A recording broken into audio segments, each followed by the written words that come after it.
Hello, আসসালামু আলাইকুম। কী খবর সবার? আশা করি সবাই ভালো আছেন। ঈদ মোবারক।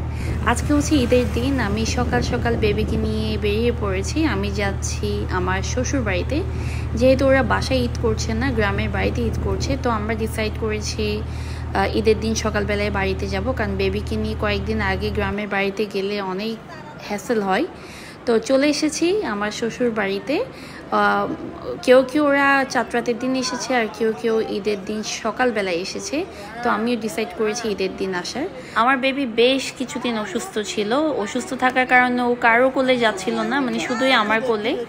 অনেক কান্নাকাটি করছিল, সবাই এত কোলে নিতে চাচ্ছিল, কিন্তু সে যাবেই না। তো পুরোটা টাইম আমার তাকে নিয়ে থাকতে হয়েছে।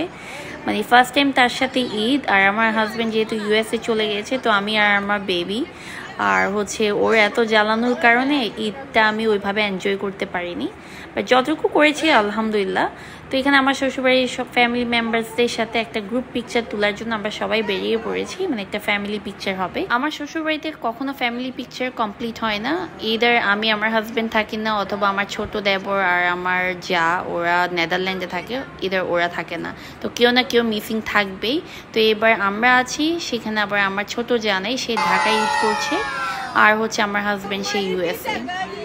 যেহেতু আমার বেবির প্রথম ঈদ, তো সালামি তো পাবেই, সবার থেকে অনেক সালামি পেয়েছে। তো ও সালামি পাওয়ার কারণে আমি এবার তেমন একটা সালামি পাইনি। তো ও যা যা সালামি পেয়েছে আলটিমেটলি ওগুলো আমার, কিন্তু আমি ওগুলো নিয়ে ফেলবো না, ওগুলো আমি সেপারেটলি সেভ করে রাখবো। তো এখানে হচ্ছে ওর সেজো চাচি আর সেজো চাচা ওকে সালামি দিল। এখন দিচ্ছে আমার বেবির বড় আব্বা, বড় চাচা সালামি, এরপর হচ্ছে তার মেজো চাচা সালামি। তো একজনের পর একজন সালামি দিচ্ছে।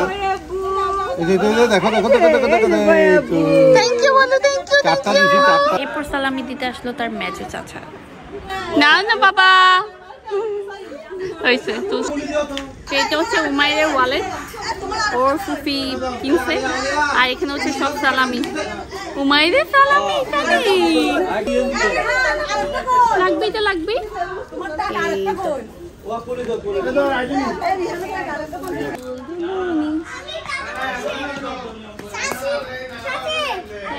হ্যাঁ বসো।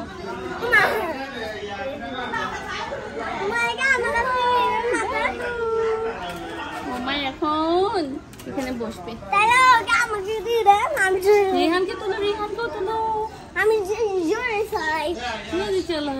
আমার বেবির ছোট চাচাও সালামি দিয়েছে, কিন্তু সে যে টাইমটাতে সালামি দিল সেই টাইমে আমি ভিডিও করতে পারিনি, কারণ আমি আরেকটা রুমে ছিলাম।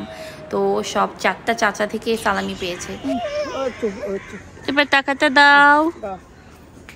আসসালামু আলাইকুম, ঈদ মোবারক, ঈদ মোবারক। আমি সালামি পেয়েছি হচ্ছে আমার শাশুড়ি থেকে। আমার শাশুড়ি আমাকে 500 টাকা দিয়েছে, আমার ছেলেকেও দিয়েছে। তো আর হচ্ছে এবার কোইন্সিডেন্টলি হচ্ছে আমরা সবাই পিঙ্ক বা ম্যাজেন্টা আমাদের আউটফিট। আমি পিঙ্ক জামদানি পরেছি, আমার শাশুড়িও পিঙ্ক শাড়ি, ননদও পিঙ্ক কালার ড্রেস, আমার যারও ম্যাজেন্টা পিঙ্ক, এরকম সবাইগুলো প্ল্যানিং না মিলে গিয়েছে।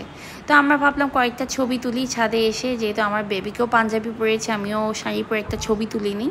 তো এখানে এই তো ছোটোখাটো একটু ভিডিও করলাম, কারণ বেবি হওয়ার পর না কোনো সিঙ্গেল পিকচার নেই, আর আগের মতো রিলসও করা হয় না। আর বেবি হওয়ার পর এত বেশি মোটা হয়ে গেছি, ছবি তুলেও নিজেকে আর নিজে ভালো লাগে না, মানে কেমন মোটা মোটা আসে।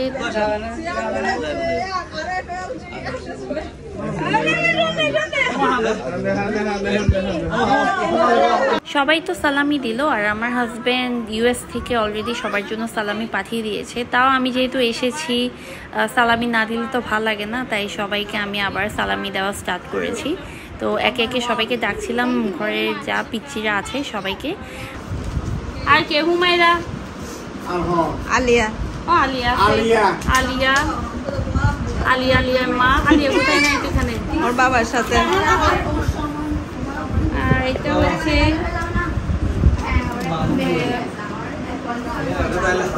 হুমায়রা কই? আচ্ছা হুমায়রাকে পরে দিয়ে দিব তাহলে। এটা হুমায়রাকে দিয়ে দাও, অসুবিধা নেই, কারণ হুমায়রাকে নিচে তো আমাকে দেখলে আবার কান্না করবে। জমানা আমি 3-4 বছরের সালামি সহ দিয়ে দিতে হবে ফুফি। হ্যাঁ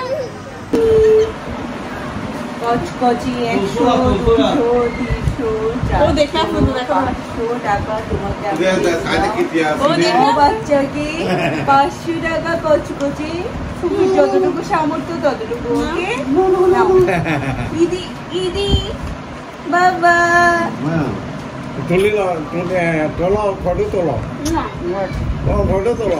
বিকালবেলায় আমি আমাদের বাড়িতে চলে এসেছি আর আমার শ্বশুরবাড়ির ফ্যামিলি মেম্বার্সরা ওরা ওদের বাসায় চলে এসেছে, বাড়িতে আর স্টে করেনি। তো এসে আমি আর অন্য কারোকে দেখছিলাম না, তো এখানে আমার এক ছোট বোনের বেবি আছে তাকে দিলাম, আর আম্মু হচ্ছে যারা যারা আছে সবাইকে সালামি দেওয়া স্টার্ট করেছে। প্রথমে শুরু করেছে আমার বেবিকে দিয়ে, আর হচ্ছে আমি আমার কাজিনদের জন্য ওয়েট করছিলাম, তারাও এদিক ওদিক ঘুরছিল, তো আমি ভাবলাম ওরা আসলে ওদের সালামিগুলো দেওয়া স্টার্ট করব। আর যদি দিতে না পারি তাহলে তো টাকাটা বেঁচে গেল।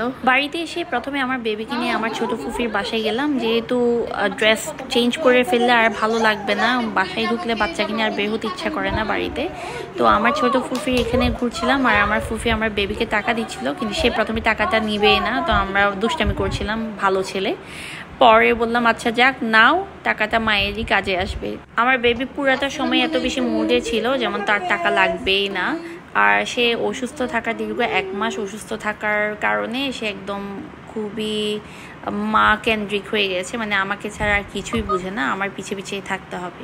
তো এদিকে আমার ছোট্ট চাচির বাসায় যাচ্ছিলাম, এখানে অনেকগুলো মুরগি দেখছিলাম, সে মুরগি দেখতে খুবই পছন্দ করে, মুরগি কাক এসব। তো ওনার বাসায় ঘুরে আসলাম, এরপর আসলাম আমার বড় আম্মার বাসায় সন্ধ্যার দিকে। তো এখানে আমার ফুফাতো ভাই এসেছে ঈদে সালাম করতে, সেও আমার বেবিকে দেখে 200 টাকা দিল। মাম্মা নানু দিবে, মাম্মা নানু একটা শুকনা হাসি দিছে, কিন্তু একটা শুকনা হাসি, আগের মতো হাসে না তো, এখন হাসি বলে বাবা বাবা বাবা বাবা বলে মা কি হইছে না স্যার না এদিকে আর এদিকে নাস্তা খাবে, তোমার জন্য নাস্তাও দিচ্ছে খাবে তোরো। থ্যাংক ইউ বলো, থ্যাংক ইউ নানু। sakit baca apa বাইতে ফ্যান গুজি দে ইয়েনু মানরে দেখাবি বলে তোমার শালা চাতি করে তুই তো ভর্তি আমায় ভালো রে কেন দিয়ে রে এই আমাকে দিয়ে দাও, আমাকে দাও, আমাকে দাও। আমার এটা টিস্যু বলে বসে টিস্যু ছিঁড়ে দে ভাবে করে ফুয়া ইলে গুরো ফুয়া তো গোদার হারাসিল ফুয়া টিয়া ফরমানে মা। আমার বেবি তো তার দাদার বাড়ি আর নানার বাড়ি থেকে অনেক সালামি পেয়েছে। এরপর রাতের বেলায় আসলো আমার নানুর বাড়ি থেকে আমার মামাতো বোনরা, তো সবাই তো খুবই বলছিল যেন আমি নানুর বাড়িতে যাই বেবিকে নিয়ে। আর এদিকে হচ্ছে আমার বেবিকে আমার খালাতো বোন, সে সবার ছোট খালাতো বোনদের মধ্যে, সে আবার আমার বেবিকে 100 টাকা দিচ্ছে ঈদ সালামি। অনেক নিষেধ করেছি, তারপর সে দিবে, সে বলছিল আমি আন্টি আমি দিবই। তো আমি বলছিলাম তুমি দেওয়া মানে টাকাটা আমার কাছে আসা, তারপরে সে মানছিল না। এরপরে ঈদে আমি একটা স্পেশাল ডেজার্ট তৈরি করেছি, সেটা হচ্ছে মালাই কেক, আর আম্মু করেছে হচ্ছে ডাবের পুডিং, চটপটি, তেহেরি। তো আমার কাজিনরা তো মানে আমার মামাতো বোনরা তারা অনেক মজা করে আমার মালাই কেকটা খেয়েছে আর হচ্ছে ডাবের পুডিংটা, কারণ চটপটি সবার বাসায় থাকে, তো তারা খুবই এনজয় করেছে। এরপর তারা বেশিক্ষণ স্টে করেনি, চলে যাবে, কারণ বেশ কিছু দূর যেতে হবে আমার নানুর বাড়িতে। তো আম্মু এখানে সবাইকে সালামি ডিস্ট্রিবিউট করছে, আমিও তাদেরকে সালামি দিয়েছি, কিন্তু আমারটা আর ভিডিও করা হয়নি, যেহেতু আমি সালামি দিয়েছি আমার ভিডিও আর কেউ করেনি। তো এই হচ্ছে আমার ঈদের দিনের ব্লগ। ঈদের 2nd day or 3rd day যেটাই করি না কেন সেই ব্লগটা আপনাদের সাথে খুব শীঘ্রই শেয়ার করবো। আল্লাহ হাফেজ।